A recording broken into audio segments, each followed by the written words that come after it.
ये यात्रा अभी चल रही है। हम लोग पीछे सांची विधानसभा से होके अब हम विदिशा विधानसभा में आ गए हैं। मेरे साथ अतुल शाह साहब हैं। अतुल शाह साहब बाकी व्यवसाय जो करते हैं उसके अलावा जो सबसे बड़ी बात है कि साहित्यिक आदमी हैं। एक व्याख्यानमाला कराना, साहित्य के कामों में बहुत रुचि लेना, जो मुझे एक मध्य प्रदेश की धरती पे एक अच्छी सुखद अनुभूति है कि यहाँ के लोग खूब साहित्यिक हैं, जो थोड़ा मतलब इतना आसान नहीं है इस समय, और हिंदी साहित्य में खूब दखलंदाजी है। तो अतुल भाई, पहले सबसे पहले तो ये बताइए कि ये जो जो आपकी पार्लियामेंट्री कंस्टिट्यूंसी, हालांकि चुनाव तो विधानसभा के हैं, ये इम्पोर्टेंट है। और जैसा आपने बताया कि सन 52 से अभी तक यहाँ कौन जीता, कौन हारा, कितनी बार बीजेपी, कितनी बार कांग्रेस, इस पे थोड़ा सा एक बात ब्रीफली बता दीजिए। विदिशा संसदीय क्षेत्र राजनीतिक दृष्टिकोण से बहुत सजग लोकसभा क्षेत्र है। यहाँ से पंडित शिव शर्मा भारतीय जनसंघ के टिकट पर विजयी हुए, जो राष्ट्रीय स्तर के आयुर्वेदाचार्य थे। और ये क्षेत्र हिंदू महासभा, जनसंघ, जनता पार्टी और भारतीय जनता पार्टी का एक गढ़ रहा है। यहाँ के लोग हिंदूवादी परंपरा के लोग ज़्यादा हैं, तो इस कारण से जनसंघ उस समय यहाँ पे स्थापित थी और वो टिकट ऐसे लोगों को देती थी जिससे उनको थोड़ी आय का स्रोत बने और उस आय से वो दूसरी लोकसभा क्षेत्रों में अपने प्रत्याशियों को विजयी दिला सकें। तो इन्होंने 2 प्रत्याशी, पंडित शिव शर्मा और उसके बाद इंडियन एक्सप्रेस समूह के श्री रामनाथ गोयनका जी ने भी यहाँ से लोकसभा में प्रतिनिधित्व किया। उनके विरोध में कांग्रेस से मणिभाई पटेल, जो बड़ी किंग हैं सागर के, वो लड़े थे, लेकिन रामनाथ गोयनका भारी मतों से विजयी हुए। 1980 और 85 जब कांग्रेस का पूरे राष्ट्रीय स्तर पर एक अच्छा परचम लहरा रहा था, उस समय प्रताप भानु शर्मा विजयी हुए, बहुत अल्प मतों से विजयी हुए, 10,000 से कम मतों से इस संसदीय क्षेत्र से 2 बार प्रताप भानु शर्मा विजयी हुए। इसके अलावा यहाँ पर जनसंघ, जनता पार्टी और भारतीय जनता पार्टी के प्रत्याशी विजयी होते रहे। यहाँ से अटल बिहारी वाजपेयी जिस दिन नामांकन भरने की अंतिम तिथि के 1 घंटे पूर्व अप्रत्याशित रूप से विदिशा में आए और उन्होंने नामांकन 1991 में उन्होंने नामांकन दाखिल किया। भारी मतों से प्रताप भानु शर्मा से विजयी हुए। उसके बाद 2 जगह से विजयी हुए थे, तो उन्होंने विदिशा सीट छोड़ दी थी। उस सीट को छोड़ने के बाद शिवराज सिंह चौहान जी यहाँ से संसद सदस्य का टिकट लड़े। इसके पूर्व तक राघव जी, जो मध्य प्रदेश के पूर्व वित्त मंत्री रहे, वो विदिशा के एक जनता पार्टी और जनसंघ के नेता कहलाते थे और वही एकमात्र नेता इस क्षेत्र के रहे। लेकिन 1991 में, क्योंकि 80 और 85 के चुनाव राघव जी हार गए थे, तो उस समय राघव जी ने ही अटल बिहारी वाजपेयी को यहाँ आमंत्रित किया कि ये बिल्कुल सुरक्षित सीट है, तो वो लड़े। और फिर 1991 में युवा नेता के रूप में शिवराज सिंह चौहान जी को टिकट दिया।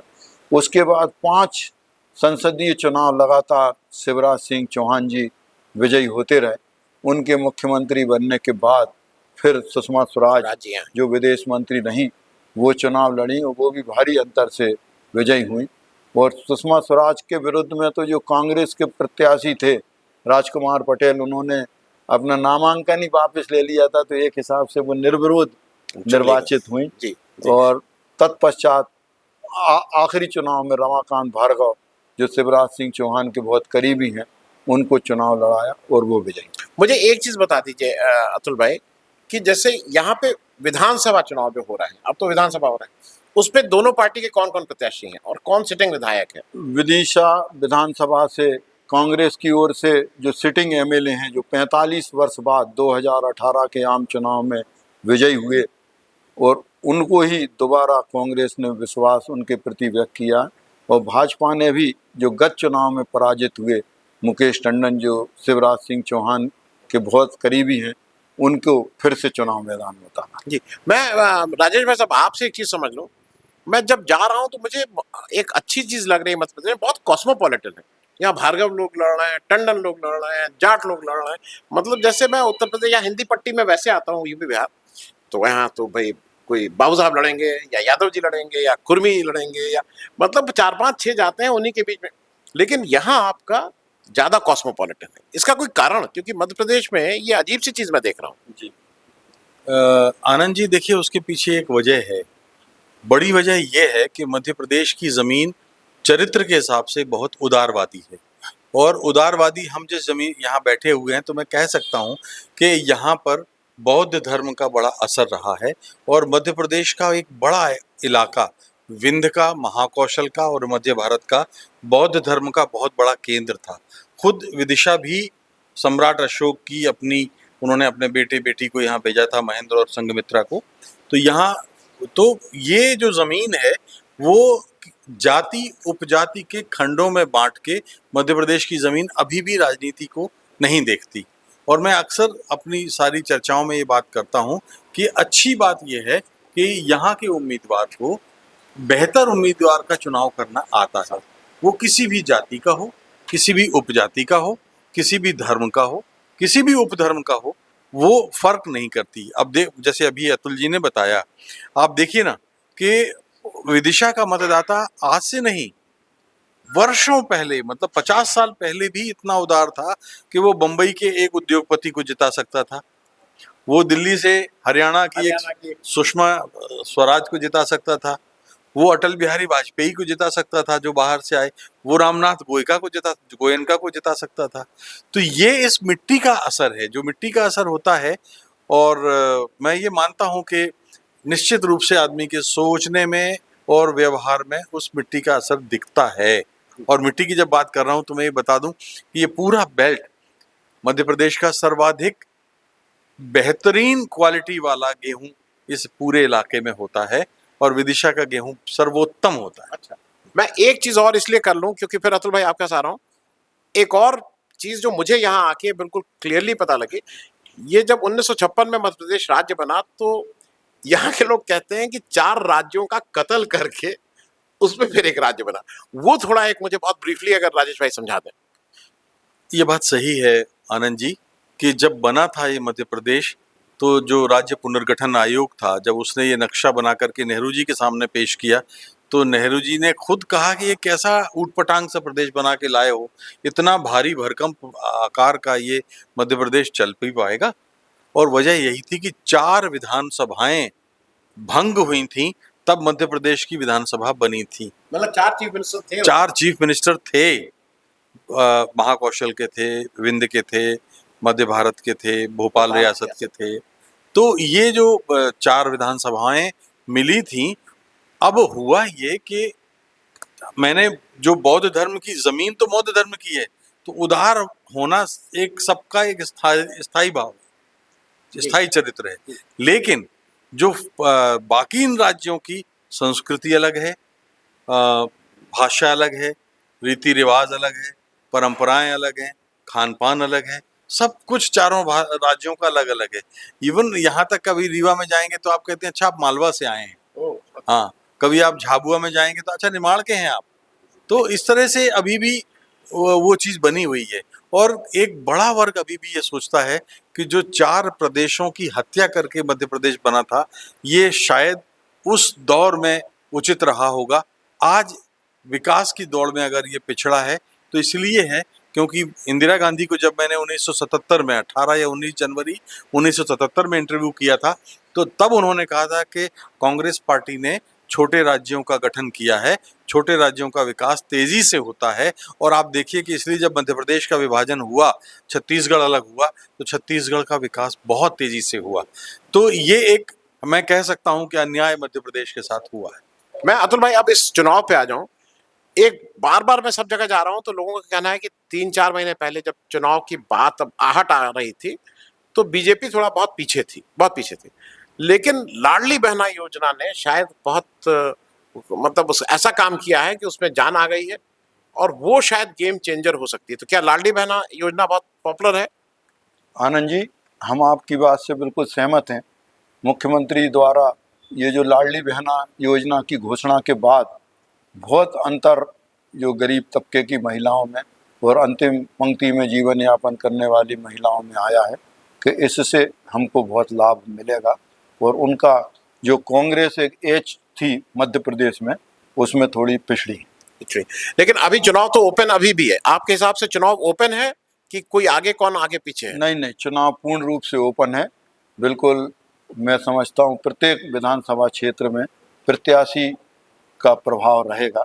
पार्टी का प्रभाव तो रहेगा, लेकिन प्रत्याशी भी कितना लोकप्रिय है और कितना वो जनता के बीच उसने काम किया है, इसका प्रभाव भी मतदान पर पड़ेगा। अतुल जी, एक चीज और बता दें, क्योंकि मैं इसलिए छोटे छोटे प्रश्न पूछ, जब शुरू हो रहा था तो सब लोग कहते थे कि महाराज बीजेपी, शिवराज बीजेपी, बीजेपी और फिर कैलाश वर्गीय बीजेपी, नाराज बीजेपी, 7-8 फैक्शन थे। वो जो आपसी लड़ाई है वो कुछ थमी है कि अभी भी है उसमें? नहीं, अभी भी आपसी लड़ाई को रोकने का अमित शाह जी ने बहुत प्रयास किया। पिछले 3 दिन से वो मध्य प्रदेश के विभिन्न अपने संभागीय मुख्यालयों पर जाकर नेताओं को 1 to 1 चर्चा करके प्रयास करना है, लेकिन अभी भी ये लड़ाई थमी नहीं है। ये भाजपा में ज़्यादा दिख रही है, लेकिन कांग्रेस में भी अंदरूनी लड़ाई सामने आ रही है। लेकिन ज्यादा भाजपा में दिख रही है जी। और इलेक्शन इस पे भी डिपेंड करेगा कि कौन कम लड़ता है। हाँ, निश्चित रूप से यदि भाजपा के विघ्न संतोषियों को ये रोक नहीं पाए इनका हाईकमान, तो इसका प्रभाव चुनाव परिणाम पर निश्चित रूप से पड़ेगा। मैं एक अंतिम सवाल पूछ लूं, शिवराज जी को यहाँ मामा बहुत लोग बोलते हैं, मैंने बहुत आम उसमें देखा लोग मामा मामा बहुत कह रहे हैं। तो और दूसरी तरफ ये भी है कि शायद Shivraj ji declared chief minister candidate इस बार नहीं है, उसमें अटकलें हैं कि, और जहां तक यह है कि शायद वो नहीं इस बार चीफ मिनिस्टर बनाए जाए।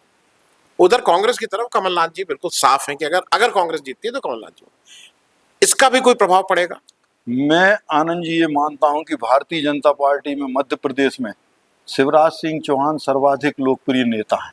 जितनी पब्लिक उनकी आम सभाओं में अट्रैक्ट होके आती है और जिस प्रकार से वो अपनी वाणी से, अपनी बात से जनता को प्रभावित कर सकते हैं, तो यदि भाजपा ने शिवराज सिंह को थोड़ा दरकिनार करने का प्रयास किया तो इसका खामियाजा इस चुनाव में निश्चित रूप से भारतीय जनता पार्टी को भुगतना पड़ा। और कमलनाथ जी के ऊपर लोगों को कुछ विश्वास है कि नहीं? कैसे नेता माने जाते हैं? नहीं, कमलनाथ जी एक हाई प्रोफाइल नेता हैं, जो जमीन से जुड़े आदमियों से उनका जुड़ाव कम है, लेकिन कमलनाथ जी के प्रति भी लोगों का एक विश्वास विशेष रूप से छिंदवाड़ा क्षेत्र में या विंध्य क्षेत्र में उनके प्रति श्रद्धा है।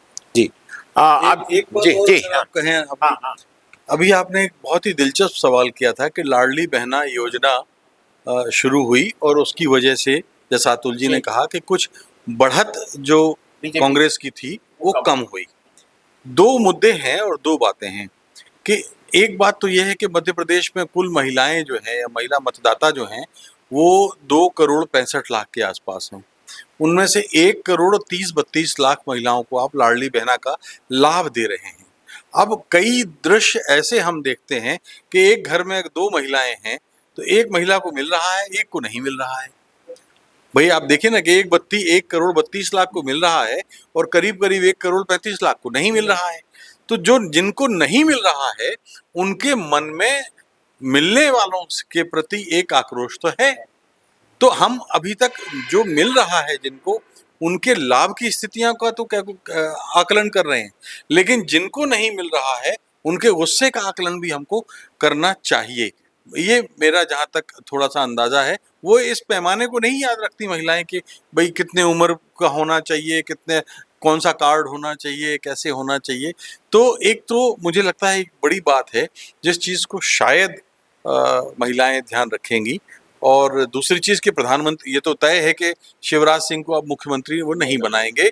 जिस तरह से उन्होंने शिवराज जी को अपनी अनेक सभाओं में एक तरह से अपमानित किया है, नाम तक नहीं लिया, श्रेय नहीं देना चाहते हैं। अब लाडली बहना की योजना जब आई, ये अलग बात है कि महिलाओं के अंदर एक सवाल और है कि जब कोरोना काल में स्ट्रिक्ट लॉकडाउन था तब हर परिवार भूखों मरने पे मजबूर हो गया था, तब ये लाडली बहना लाते तो कहीं लाभ होता। वो लाडली बहना, लेकिन अब चुनाव के ठीक पहले आप लाए हो, ये मौसम भरे पेट का है। मतलब भरे पेट से मैं कह रहा हूँ, अभी देखिए धान कट रही है, मूंग का पैसा किसान के पास आया है, गेहूं की वो तैयारी कर रहा है, मौसम ठंडा है, बारिश के बाद का है। तो ये एक बहुत फैक्टर होता है कि आदमी साइकोलॉजिकल वो प्रसन्न है या नाराज है।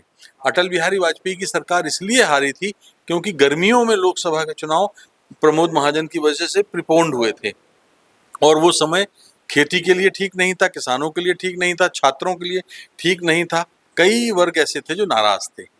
मैं इसमें एक चीज और मैं जोड़ना चाहूंगा, राजेश बादल जी ने जो कहा कि एक तो जिनको नहीं मिला वो नाराज हैं, दूसरे इसमें मध्यम वर्ग की महिलाएं जिनके यहाँ वो लाडली बहना काम करती थी, अब उन्होंने काम करना या तो बंद कर दिया है या फिर उनके नखरे बढ़ गए हैं, तो वो मध्यम वर्ग की महिलाएं भी और थोड़ी उच्च श्रेणी की महिलाएं भी इस योजना से अपनी नाराजगी प्रदर्शित करते हुए दिखती हैं। हाँ, लेकिन अतुल भाई मैं ऐसे देखूंगा कि नरेगा में भी ये बात हुई थी, लेकिन अंतोगत्वा तो मजदूरों को पैसा मिला था। लेकिन मैं एक चीज के लेकिन नरेगा की जो आप बात कर रहे हैं, आपको मालूम है 10 हफ्तों से मजदूरी नहीं मिली है, 10 हफ्तों से मनरेगा में। मैं चलते चलते राजेश भाई सिर्फ एक चीज कहूंगा, या तो जनता को हम लोग कहते हैं कि भाई जनता जागरूक है, सब समझती है। कभी कभी लगता है कि जनता को बहलाना फुसलाना बहुत आसान है। 3 महीने पहले लाडली बहना योजना शुरू करते हैं, 1 महीना पहले 450 रुपए में गैस सिलेंडर शुरू करते हैं, और फिर ये फुसलाने का काम होता है। मुझे ऐसा लगता है कि ये तो अब देखना होगा रिजल्ट के बाद कि जनता जागरूक है कि जनता को फिर से ठगा जा सकता है। बहुत बहुत धन्यवाद। Thank so much.